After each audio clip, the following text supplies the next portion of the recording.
বন্ধুরা, অরিতিস কিচেনের নতুন একটা ভিডিওতে সকলকে স্বাগত জানাই। চলে এসেছি আরো একটা নতুন রেসিপি নিয়ে। আজকে আপনাদের সঙ্গে শেয়ার করব খুব বাঙালিদের অত্যন্ত প্রিয় শঙ্কর মাছের রেসিপি। আমি এই শঙ্কর মাছের রেসিপি কি করে করি সবটাই আপনাদের সঙ্গে শেয়ার করব। ভিডিওটা স্কিপ করবেন না, পুরোটা দেখবেন। ভিডিও যদি ভালো লাগে অবশ্যই লাইক, কমেন্ট এবং প্রচুর প্রচুর শেয়ার করে দেবেন। আর নতুন বন্ধুরা চ্যানেলটিকে সাবস্ক্রাইব করতে ভুলবেন না। পাশে থাকা বেল আইকনটি প্রেস করে অল নোটিফিকেশন অন করে দেবেন, যাতে আমার সমস্ত রান্নার ভিডিওগুলো সবার প্রথমে আপনাদের কাছে পৌঁছায়। তাহলে চলুন ভিডিওটা শুরু করি। এদিকে আমি রান্না করার জন্য কড়াই বসিয়ে দিয়েছি। কড়াই আমার গরম হয়ে গেছে। আমি সম্পূর্ণ রান্নাটা সর্ষের তেল দিয়ে করবো, তাই জন্য কড়াইতে আমরা দিয়ে দিচ্ছি পরিমাণ মতো সর্ষের তেল। তেলটা আমরা ভালো করে গরম করে নেব। আর আমরা মাছটা আলু দিয়ে রান্না করব, তার জন্য আমরা পুরো মাংসর মতন ডুমো ডুমো করে আলুগুলোকে কেটে পরিষ্কার করে ধুয়ে নিয়েছি। এদিকে মাছও কেটে পরিষ্কার করে ধুয়ে নেওয়া হয়েছে। এদিকে পেঁয়াজ কেটে নিয়েছি। এবার আমরা রান্নাটা শুরু করছি। তেল আমরা ভালোভাবে গরম করে নিয়েছি। এবার কেটে রাখা আলুগুলো আমরা ভেজে নেব।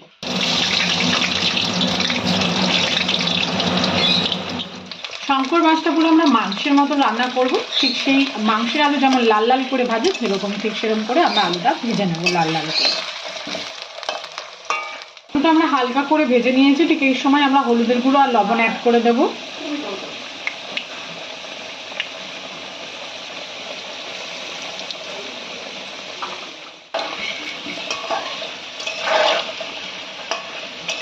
আলুটা ভাজা হতে হতে এদিকে আমরা মাছটাকে ভালো করে মেখে নেব।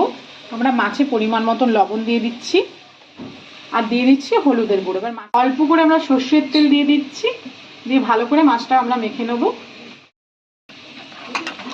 আমরা মাছটায় তেল দিয়ে ভালো করে মেখে নিচ্ছি। এখানে সর্ষের তেল দিয়েছি, আপনারা সাদা তেলও দিতে পারেন। তেল দেওয়ার ফলে কি হবে, মাছটা ভাজার সময় আর গায়ে ছিটবে না। আমি এইটা মাছটা পুরো ভেজে রান্না করব, আপনারা চাইলে কষিয়েও রান্না করতে পারবেন। আলুগুলো আমাদের লাল লাল করে ভাজা হয়ে গেছে। এবার আমরা তুলে ফেলছি একটা পাত্রে।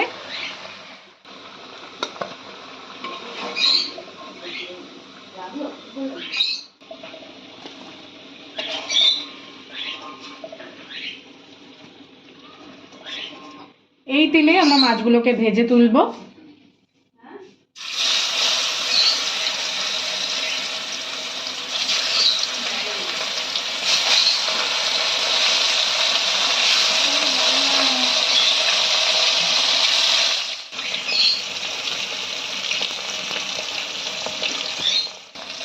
আমাদের প্রথম মাছগুলো ভাজা হয়ে গেছে, বাকি মাছগুলো আমরা একইভাবে ভেজে নেব।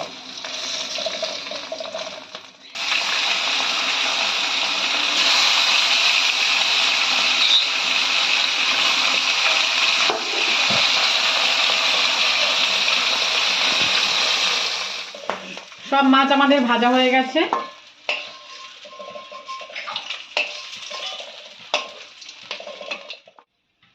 এই তেলে আমরা গোটা জিরে, তেজপাতা ফোড়ন দিয়ে দিলাম।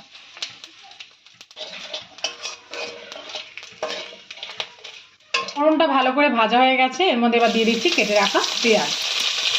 আমি ধীরে ধীরে করে পেঁয়াজটাকে কেটে নিয়েছি। পেঁয়াজটা একটু হালকা করে আমরা ভেজে নেব।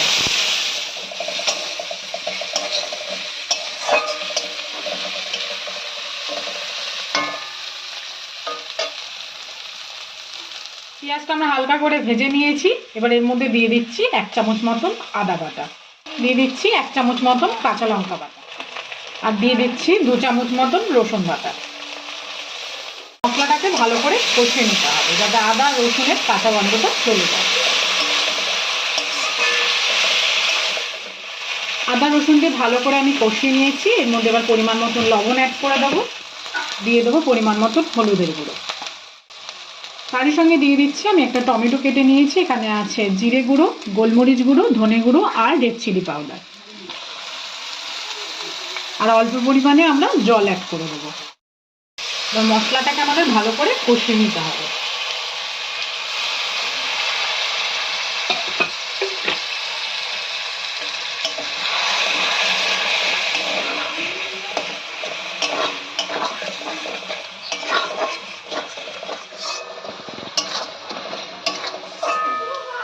মশলাটা আমরা ভালোভাবে কষিয়ে নিয়েছি। এবার এর মধ্যে ভেজে রাখা আলুগুলো দিয়ে আর একটু কষিয়ে নেব।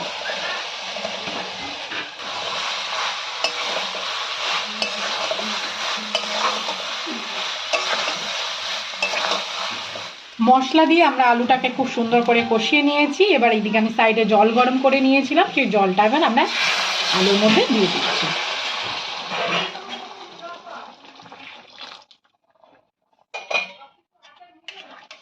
ভালো করে এবার মিশিয়ে নেব। এবার ঝোলটাকে আমরা ভালো করে ফুটিয়ে নেব। ঝোলটা আমাদের ভালোভাবে ফুটে গেছে। এবার ভেজে রাখা মাছগুলো আমরা অ্যাড করে দেবো।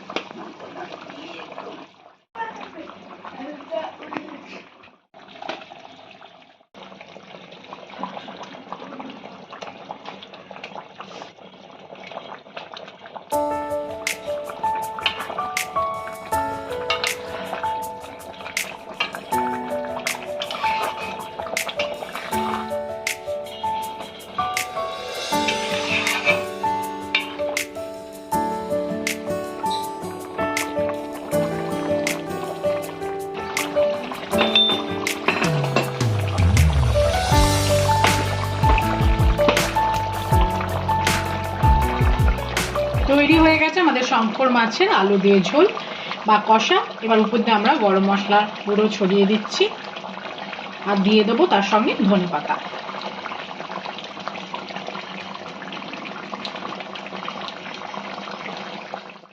এবার হালকা হাতে একটু মিশিয়ে নিতে হবে আর 2 মিনিট একটু ফুটিয়ে নামিয়ে ফেলবো।